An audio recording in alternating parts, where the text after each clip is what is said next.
Gender and sexualities.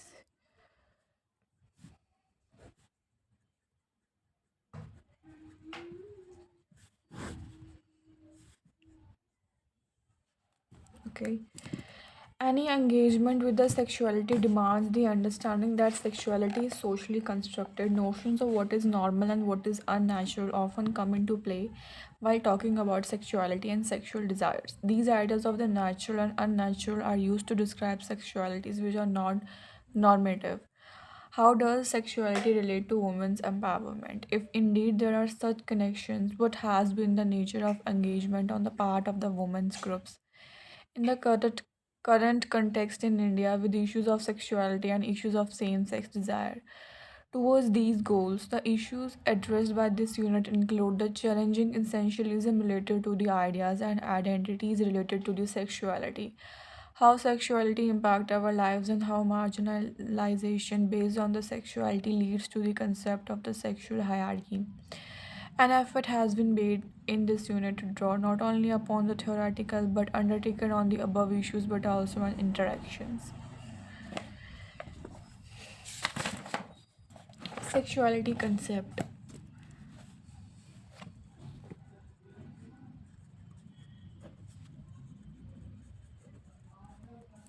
A central aspect of being human throughout life encompasses sex, gender, identities, and roles, and sexual orientation, pleasure, intimacy, and reproduction. Sexuality is experienced and expressed in thoughts, fantasies, desires, beliefs, attitudes, values, behaviors, roles, and relationships. While sexuality can include all of these dimensions, not all of them are always experienced or expressed.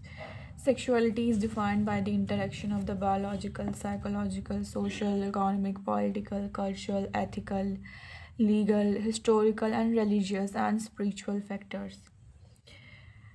Now there is a case study. My name is Anupma. I love food. I did be hard pressed through to state what I like the most. Okay, if I must, my list of favorites is topped by the Golgappas. पता तो सच में अनुपमा की case study है क्या मतलब इधर सच में नाम लिखा है अनुपमा तेरी तो नहीं चल रही round balls of the floor filled with the things like boiled chickpeas, bars of the boiled and the. As a child, I was never allowed to eat the non-vegetarian food. My two brothers and my father ate meat, but my mother did not, and neither did she let me. Even though we are Guptas, Kshatriyas, and eating meat is not taboo, my mother cooked meat at home, but she did not eat it herself. Nor, as I said, did she let me eat it. I have grown up feeling really angry and resentful about this. When I got a job and moved to Lucknow, one of the first things I did was to start eating meat. I made a friend there and her name was Pushpa. She cooks amazing food and especially her chicken korma is out of this world. However, I realized I don't like tandoori chicken. It seems dry and tasteless to me. God knows how so many people crave for tandoori chicken. We normally eat at each other's house. I could not bring myself to eat it initially, and the it was a bit of an acquired taste, but now I love it. What would my mother think of that? I wonder. It is commonly held that taste in the food is biological, natural, instinctual, and the fixed. Having read Anupama's stories, would you agree or disagree? Perhaps in your answer, you might agree that taste in food is strongly influenced by gender, caste, class, religion, and region. That is, it is socially constructed.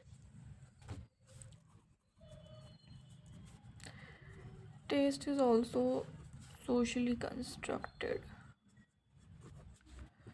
At home, Anupma could not eat meat because of her gender. Her brothers and father could because they are Guptas. They might not have been non-vegetarian if they were Brahmin. And the it was because Anupama shifted to Lucknow, she was exposed to different kinds of cuisine, and she would try out different kinds of the food in Lucknow because she could afford to do so.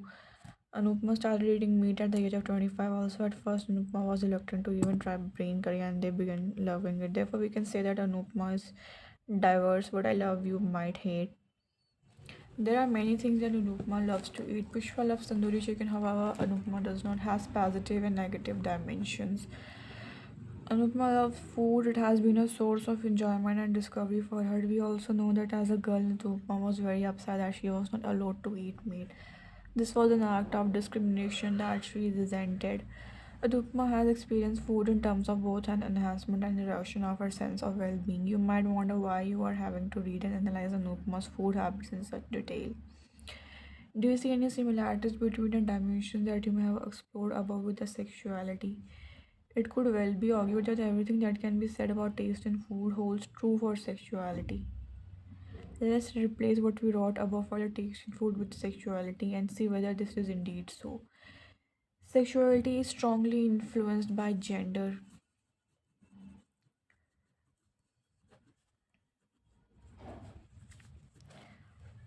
caste, class, religion, and region, etc. It is socially constructed. It is not fixed but changes and fluid, is diverse. What I might love, you might hate, has positive and negative dimension.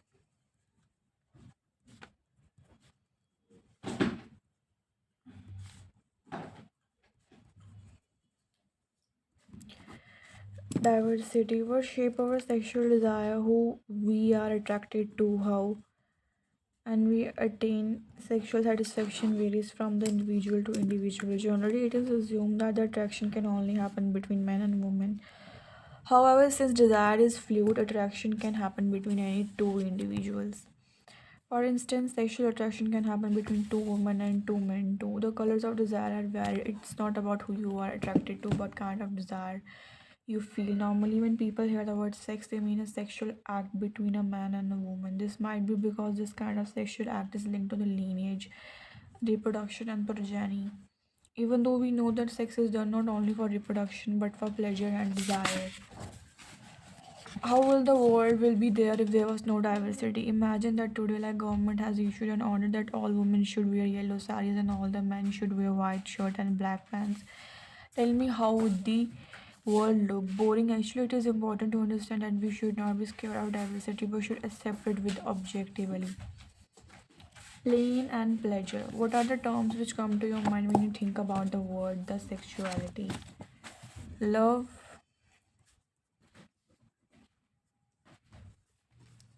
love, desire, sexual pleasure, sexual orientation, shame, taboo, pain, sexual violence, rape, hesitation, rules, norms, societal sanctions, etc.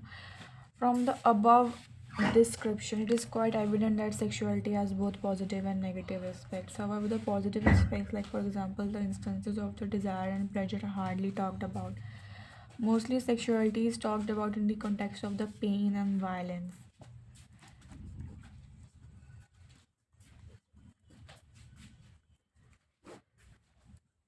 But it is important to acknowledge the positive aspects of the pleasure part of sexuality as well. Gally Rubin says that some sexuality may seem to be an unimportant topic like more critical problems of the poverty, war, disease,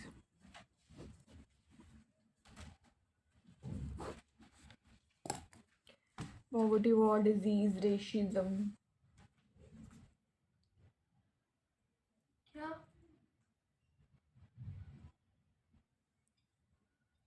famine, or the nuclear annihilation. Fluid and changeable, like our food.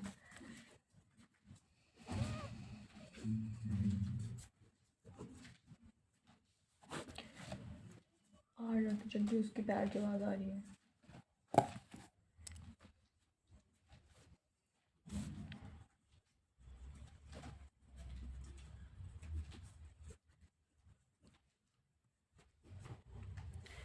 Like our food habits, sexuality is also fluid and can change. However, it might not be as changeable as food habits, though not on the regular basis. My desires around sexuality, what I like, who I like, can change sometimes during life. Socially constructed.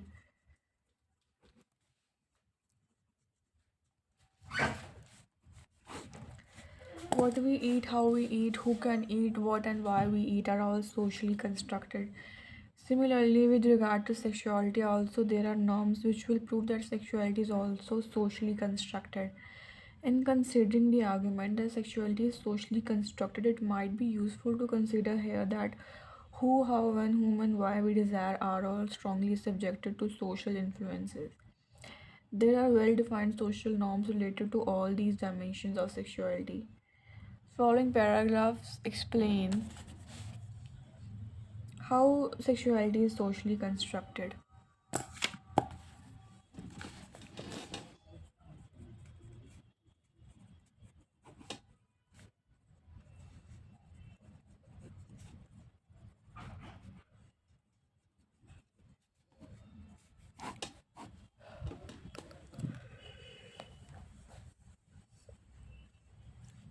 With whom, in terms of who is meant to experience desire, once again the reproductive logic prevails.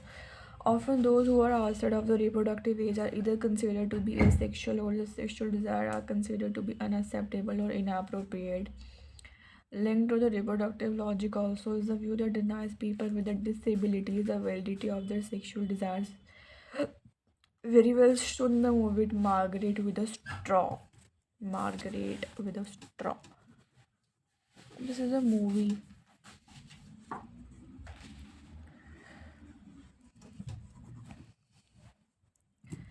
Desire is only meant to be experienced between a man and a woman, preferably of the same caste, class, and religion in certain parts of the country of a different both. When after arranged marriage relationship outside the institution of the marriages are not accepted and is not considered respectable, where within the privacy of the bedroom. Mumbai police arrested 40 couples from hotel rooms for public indecency, going too far. In a most bizarre incident, Mumbai police conducted a raid in the Madha Island and Aksa area and have arrested couples who were apparently spreading public indecency. They reached the hotel rooms and pulled the couples out of that. Around 40 couples were arrested in this. Details of the raid. People who were caught were made to call their parents and also charged 1200 as fine. They suffered humiliation, violation of the human rights. The incident shows how state tries to control sexuality of its subjects. But in terms of how sexual desire is to be experienced or expressed, it is heteronormative sex that is considered normal and respectable.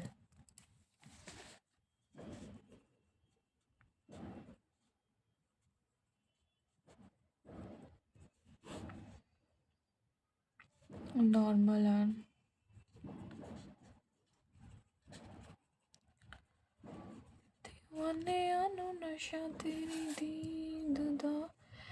as it is associated with the human reproduction.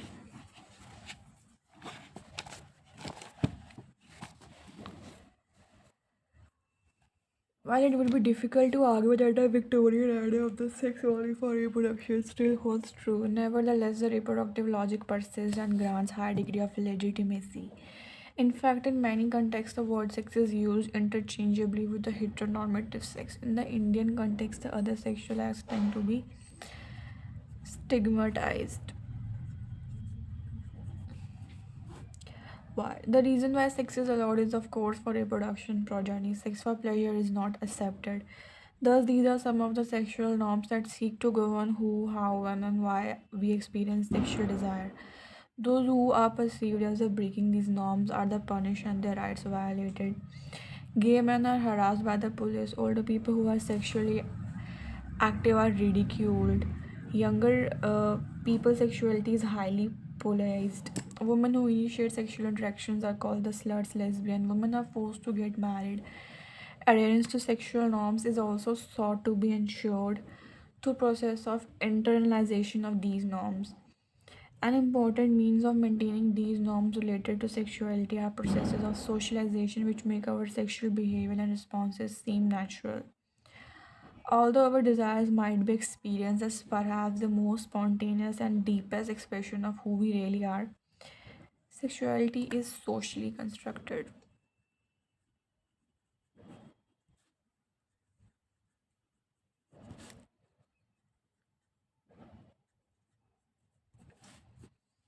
Difference between food and sexuality.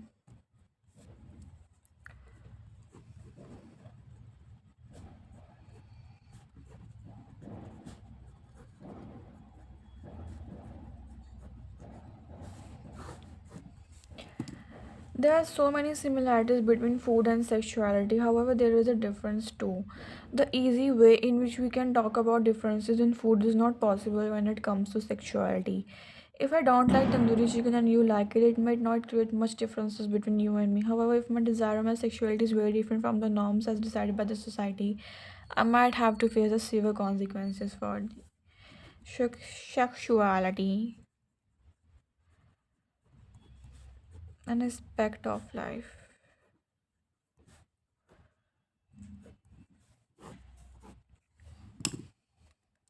WHO has given detailed definition of sexuality. However, it needs to be reinstated that it is a central aspect of our life. It present in almost all the intricacies of our life, and it is important to address those intricacies. We are presenting you some of the aspects of life: education, mobility, doctor's treatment. Dropout of a girls out of 5 standard is a big issue in our country. The upper primary schools are located far from the village in the context of education.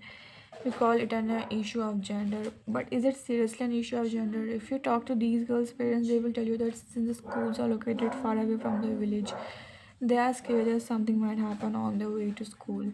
By something, they mean either sexual violence or some girls might explore their sexuality. Mobility.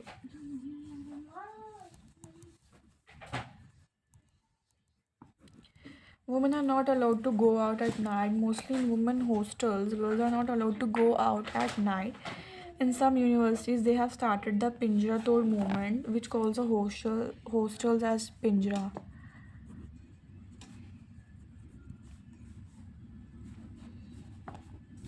This also has linkages with the sexuality because the authorities are scared that the girls might face sexual violence.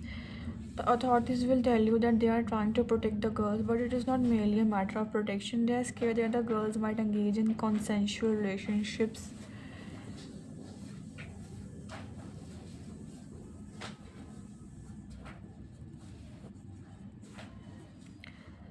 or sex if they are allowed freedom. Doctors' treatment. Some parts of the body which are linked to reproduction and sexual health are called the private parts. Girls are meant to feel shy about those parts, so whenever there are some health issue in those parts, girls feel shy to show them to doctors. Normally, such issues remain hidden.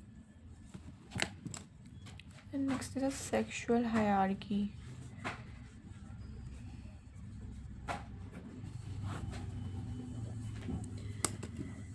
Society, in the mainstream society, these are some of the things about relationships that we always hear.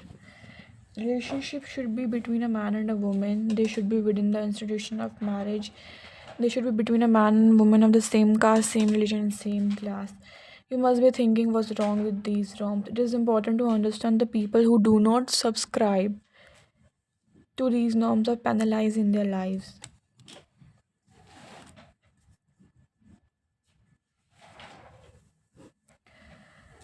They face varied forms of discrimination in the society, not accepted in, and our times might face death too.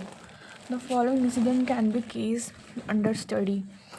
Same-sex people commit suicide. Sonarpur, two teenage girls committed suicide in a village in the South 24 Parganas, apparently delusional about their future as a same-sex couple. Police found the bodies of the 19-year-old Bobby Saha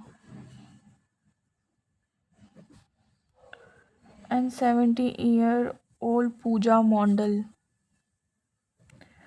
After breaking down a door at Bobby's house in the Tripura Sundari area of the Boral, the post-mortem report says that they took poison together and lay down to die, clutching each other's arm. It appears that the two girls were in a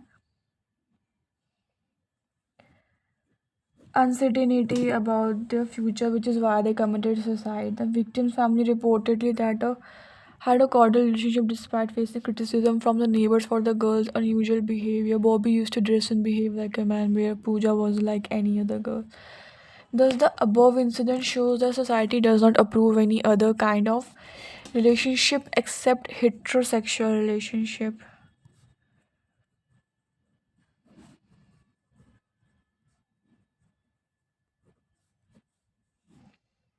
In the earlier section, we saw how one man and the woman marry outside their respective castes and they face severe harassment in the hands of the family and society. Gaile Rubin talks about the charmed circle.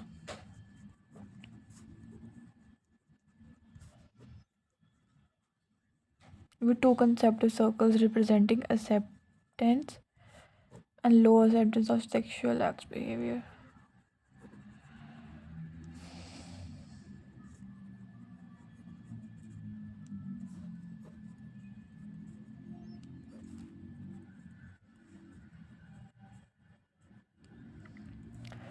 The inner circle represents sexual acts that are accepted and privileged, while the outer limits represent non acceptable sexual behavior that is viewed as abnormal and is often pathologized.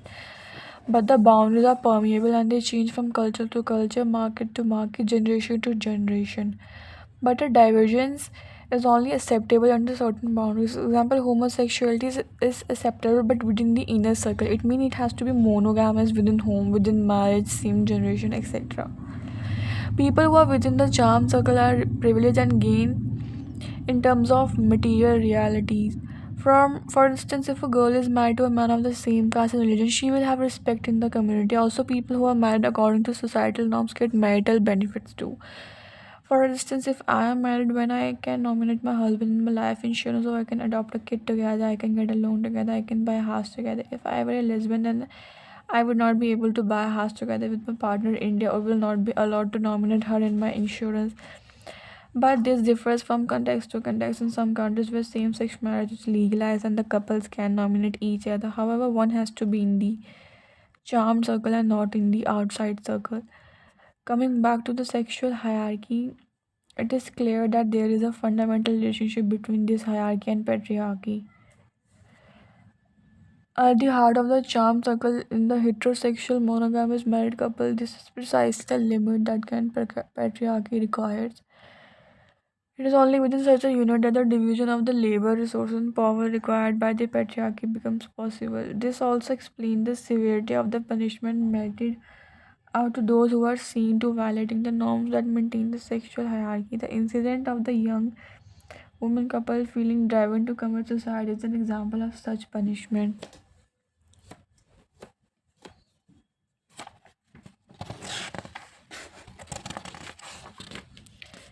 Same sex desires.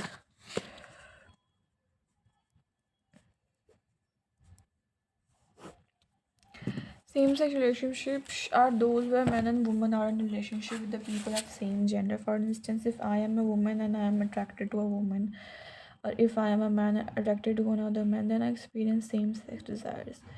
These relationships are also called the homosexual.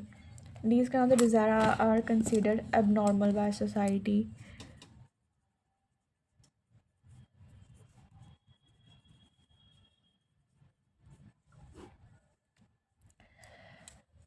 Some of the human rights violence faced by the people who desire people of the same gender are the silence, family violence, educational silence. There is silence around these issues. One cannot talk to their close friends about a desire because there is an inception of the heterosexuality among people. Family violence, the violence around homosexuality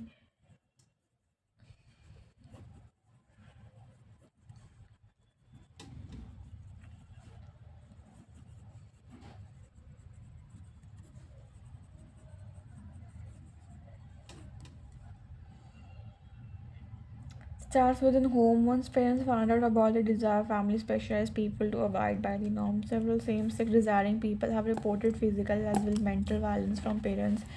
In some places, there are instances of the corrective rape from family members. Workplace. If you are in a workplace and your family is invited for a party, what if you are same sex desiring person? Will you be able to present your partner as your family? You won't be able to do that. The only reason same sex desire are called abnormal is because they challenge the patriarchy to a large extent. Think about a household which has two women as partners who will do the work outside of the home or who will take care of the household work. Either both will take care of both sides or one of them will do particularly work. And since both of them are women, power is not unequal as in the case of a relationship between men and women. Same sex desire are also outside of the reproductive logic. They do not have sex for procreation but for pleasure. Therefore, such relationship is stigmatized by the society.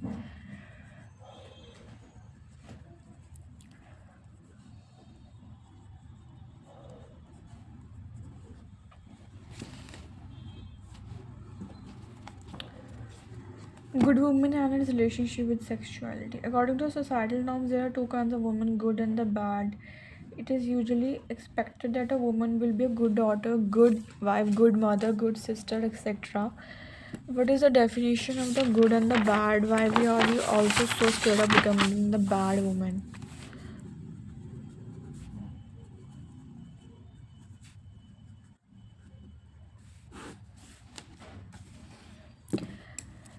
She abides by all the norms of the society. She wears what is considered appropriate by the society. She eats after feeding everyone. She listens to everyone. She cares for everyone without thinking about her own self.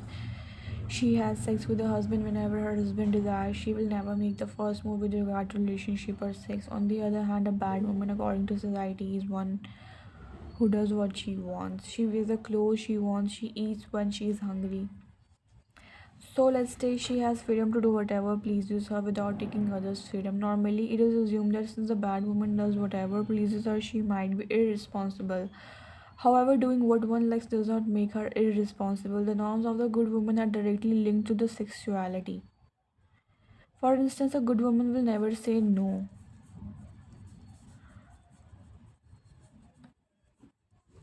to her husband for sex. She will not talk to other men. She will wear what society insists what that she wear. Therefore, these norms are directly linked to society.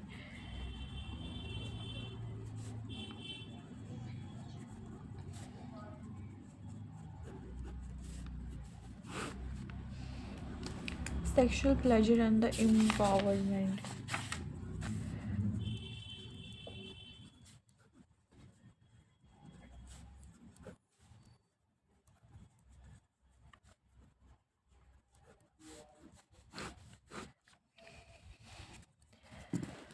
There are complex reasons why many women, including feminists, have tended to be anxious around sexuality. Several of these reasons have been powerfully captured by the Carol Vance.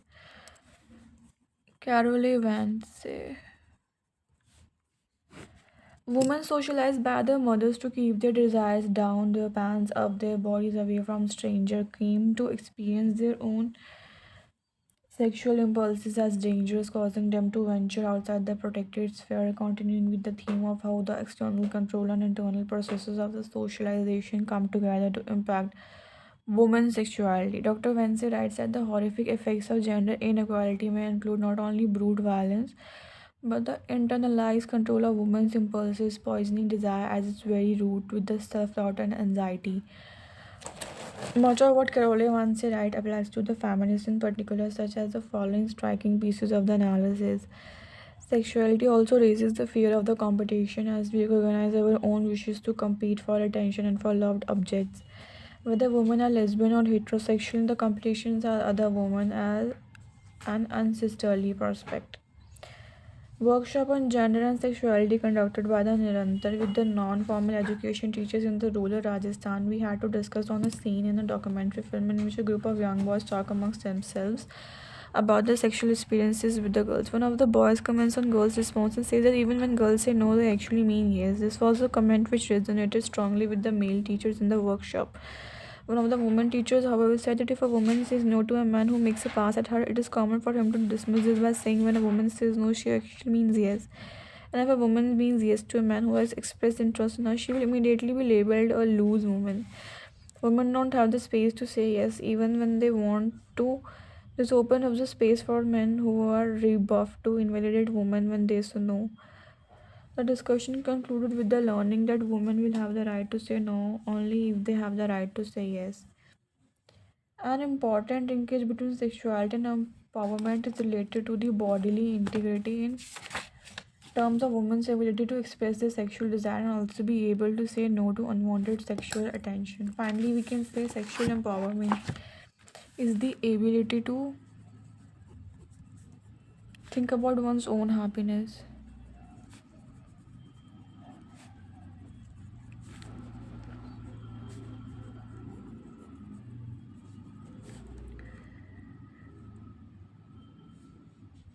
Recognize the importance of the sexual desire and to be able to express them, understanding the role of sexuality in why and how women are oppressed and its relation with the oppression of women, recognizing and striving to overcome barriers related to the sexuality to the acquisition of the rights,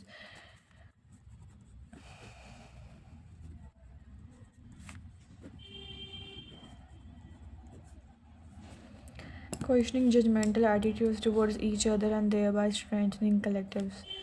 In summary, what is distinct nature of the categories such as sexual and the sex understood by sexuality and how it is different from the sex.